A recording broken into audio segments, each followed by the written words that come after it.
യേശുവിൽ സ്നേഹമുള്ളവരെ, ഏവർക്കും വചനയാത്രയിലേക്ക് സ്വാഗതം.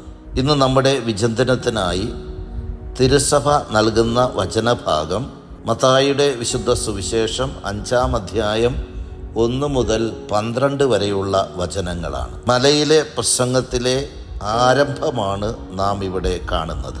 മനുഷ്യജീവിതത്തിൽ വളരെ അത്യാവശ്യമായിരിക്കുന്ന 8 ഭാഗ്യങ്ങളെക്കുറിച്ചാണ് ഇവിടെ പ്രതിപാദിക്കുന്നത്. അഷ്ടഭാഗ്യങ്ങൾ എന്ന പേരിലാണ് ഇത് അറിയപ്പെടുക. യേശുവിൻ്റെ മലയിലെ പ്രസംഗത്തെ സുവിശേഷങ്ങളുടെ സുവിശേഷം എന്നാണ് സാധാരണഗതിയിൽ അറിയപ്പെടുന്നത്.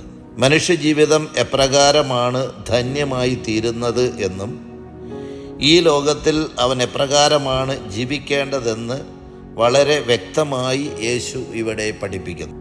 ആദ്യ വചനം തന്നെ ഈ പ്രസംഗത്തിൻ്റെ ആധികാരികതയെയും പ്രസക്തിയെയും ചൂണ്ടിക്കാണിക്കുന്നു. ജനക്കൂട്ടത്തെ കണ്ടപ്പോൾ യേശു മലയിലേക്ക് കയറി. അവൻ ഇരുന്നപ്പോൾ ശിഷ്യന്മാർ അടുത്തെത്തി. അവൻ അവരെ പഠിപ്പിക്കാൻ തുടങ്ങി. സുവിശേഷത്തിൽ വളരെ കുറച്ച് സ്ഥലത്ത് മാത്രമാണ് യേശു ഇരുന്നു കൊണ്ട് അവരെ പഠിപ്പിക്കുന്നതായി പറയുന്നുള്ളൂ. ഇത് യേശുവിൻ്റെ പഠനത്തിൻ്റെ ആധികാരികതയെയും പ്രാധാന്യത്തെയുമാണ് സൂചിപ്പിക്കുന്നത്. മലയിലെ പ്രസംഗത്തിലെ ഓരോ ഭാഗവും ഇത് വ്യക്തമാക്കുന്നുണ്ട്. ഈ അഷ്ടഭാഗ്യത്തിലേക്ക് നാം നോക്കുമ്പോൾ എല്ലാം നമ്മുടെ ജീവിതത്തിലെ നിർഭാഗ്യങ്ങളാണ് എന്ന് മനസ്സിലാക്കാൻ സാധിക്കും. മനുഷ്യജീവിതത്തിലെ ഏറ്റവും നിർഭാഗ്യകരമായ കാര്യങ്ങളായ ദാരിദ്ര്യവും വിലാപവും വിശപ്പും ദാഹവും അവഹേളനവും പീഡനവുമെല്ലാം അനുഭവിക്കുന്നവരെയാണ് യേശു ഭാഗ്യവാന്മാരായി ചിത്രീകരിക്കുന്നത്. എന്നാൽ ഇവയെല്ലാം അനുഭവിക്കുന്നവരെ ലോകം പാപികളും നിർഭാഗ്യവാന്മാരും ശപിക്കപ്പെട്ടവരുമായിട്ടാണ് ചിത്രീകരിക്കുന്നത്. ലോകം നിർഭാഗ്യമായി കരുതുന്ന ഇവയെ സന്തോഷത്തോടെ സ്വീകരിച്ചുകൊണ്ട് അതിനെ രക്ഷാകരമാക്കുവാനാണ് യേശു ആവശ്യപ്പെടുന്നത്. അപ്പോൾ സ്വർഗത്തിൽ നിങ്ങളുടെ പ്രതിഫലം വലുതായിരിക്കും എന്ന് യേശു പഠിപ്പിക്കുന്നു. അഷ്ടഭാഗ്യങ്ങളെക്കുറിച്ച് ചിന്തിക്കുമ്പോൾ 3 കാര്യങ്ങൾ നാം ശ്രദ്ധിക്കേണ്ടതാണ്. 1, ലോകത്തിൻ്റെ ചിന്തയും ദൈവത്തിൻ്റെ ചിന്തയും പരസ്പരം വിരുദ്ധമാണ്.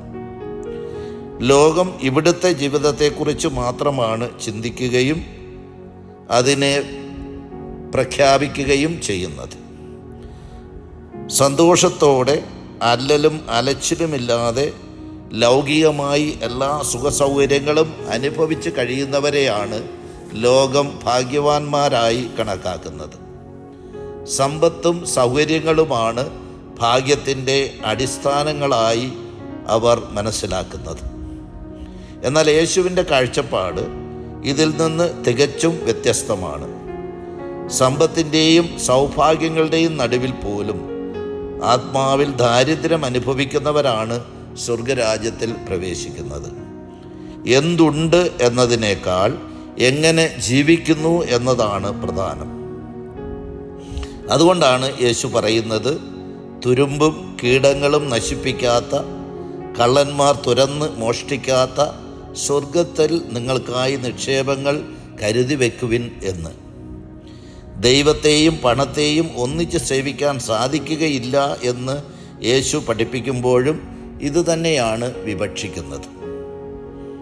2, ഹൃദയശുദ്ധിയും സമാധാന സ്ഥാപനവും നീതിക്ക് വേണ്ടിയുമുള്ള പീഡനവുമാണ് ഒരുവനെ സ്വർഗരാജ്യത്തിൻ്റെ ഭാഗമാക്കി മാറ്റുന്നത്.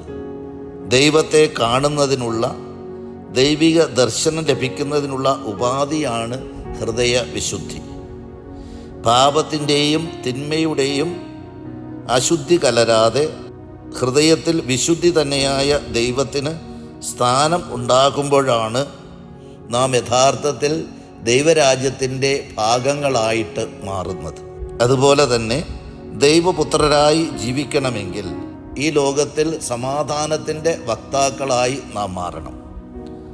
സമാധാനവും ശാന്തിയും വിശുദ്ധിയുമാണ് ദൈവപുത്രൻ്റെ മുഖമുദ്രകൾ. നീതിക്ക് വേണ്ടി മരിക്കാൻ തയ്യാറാകുമ്പോൾ നാം സ്വർഗരാജ്യത്തിൻ്റെ പടയാളികളായി മാറുകയാണ് ചെയ്യുന്നത്.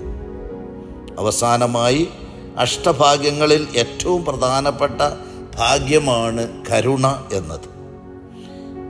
യേശു പഠിപ്പിച്ചു, നിങ്ങൾ മറ്റുള്ളവരോട് കരുണ കാണിക്കുമ്പോൾ നിങ്ങൾക്ക് കരുണ ലഭിക്കും എന്ന്.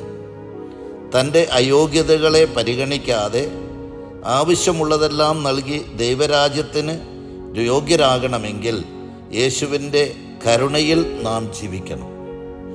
അതുകൊണ്ടാണ് കർത്താവേ, ഞങ്ങളുടെ മേൽ കരുണയുണ്ടാകണമേ എന്ന് നാം പ്രാർത്ഥിക്കുന്നത്.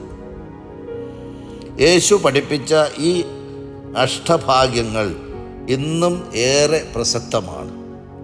സമ്പത്തും സൗഭാഗ്യങ്ങളും കൊണ്ട് മനുഷ്യജീവിതം ധന്യമാക്കാമെന്ന് കരുതുന്നവരാണ് നാം എല്ലാവരും. വെറുപ്പിൻ്റെയും വിദ്വേഷത്തിൻ്റെയും അസഹിഷ്ണുതയുടെയും വിത്തുകളാണ് ഇന്നത്തെ സമൂഹത്തിൽ നാം നട്ടു വളർത്തുന്നത്. അതിൻ്റെ നടുവിലാണ് യേശു സ്നേഹത്തിൻ്റെയും കരുണയുടെയും സമാധാനത്തിൻ്റെയും ക്ഷമയുടെയും ഭാഗ്യങ്ങൾ നട്ടു വളർത്താൻ നമ്മോട് ആവശ്യപ്പെടുന്നത്. അതിനാൽ ലോകത്തിൻ്റെ മുമ്പിൽ നിർഭാഗ്യങ്ങളാണെങ്കിലും ദൈവരാജ്യത്തിൻ്റെ ഭാഗ്യങ്ങളെ നമുക്ക് ജീവിതത്തിൽ വളർത്തിയെടുക്കാം. ദൈവം നിങ്ങളെ അനുഗ്രഹിക്കട്ടെ.